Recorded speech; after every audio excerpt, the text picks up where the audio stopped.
takataura nezve secret meeting yemagenerals. Secret meeting inonzi yaisanganisira even maretired generals vakafanana nemaretired generals akafanana Valerius Vanda, maretired generals akafanana Winston Gauke Mapuranga, maretired generals akafanana naivo Knox Chivero, nevamwe vanosapota comrade Geza, even vanosapota comrade Dambudzo Emerson Mnangagwa.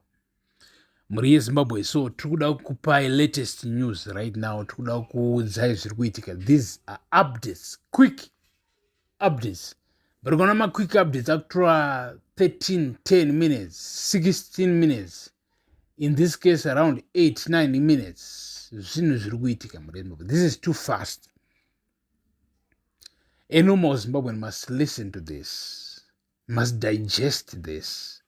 Take time. Kutunzise kuti zvii zviri kuitika, because maybe boys rako, maybe team rako riri too fast. Maybe they are yatoti isusu vayagijima lavantu. They are too fast.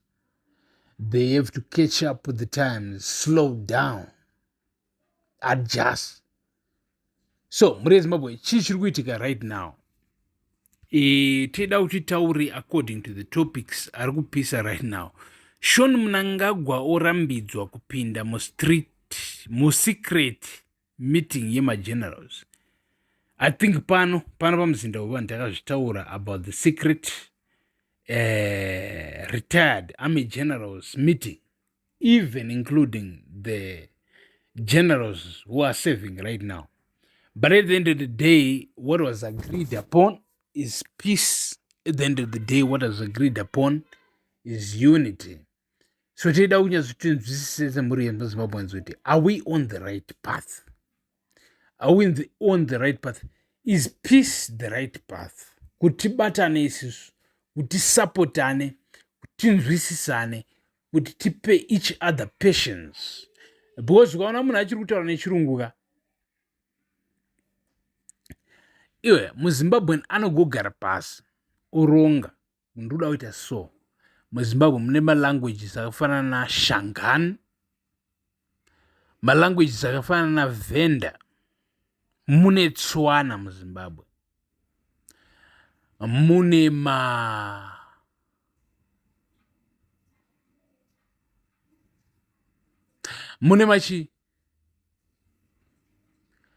mune maZulu, right?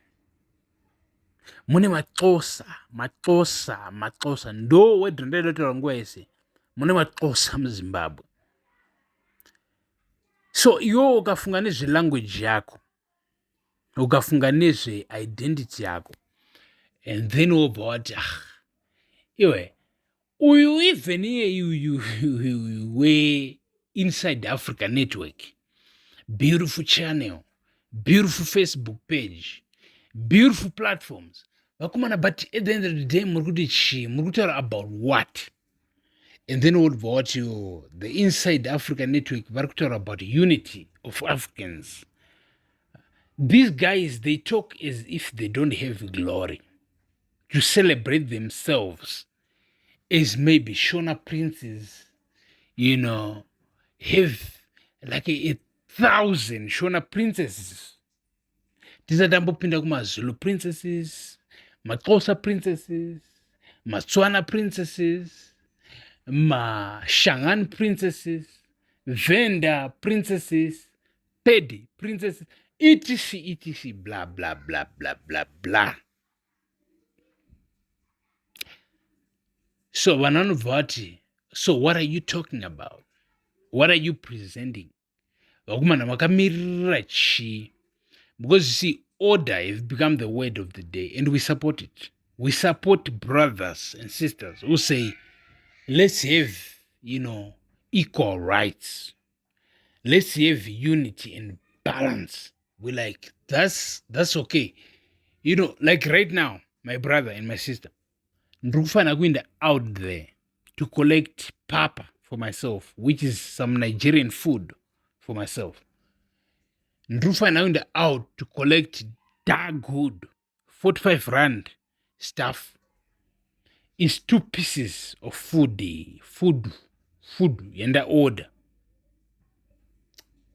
But it also comes, like already do order food, do not collect food kum Nigerian, kum Zimbabwean, akarorwa ne Nigerian show, so she's basically selling Nigerian food to a South African who is also selling South African food, street stuff. That's not that good. Kana kuti quarter, nduda quarter 28 rand, nduda that good 45 rand, and then I go ndono collect pa restaurant yan.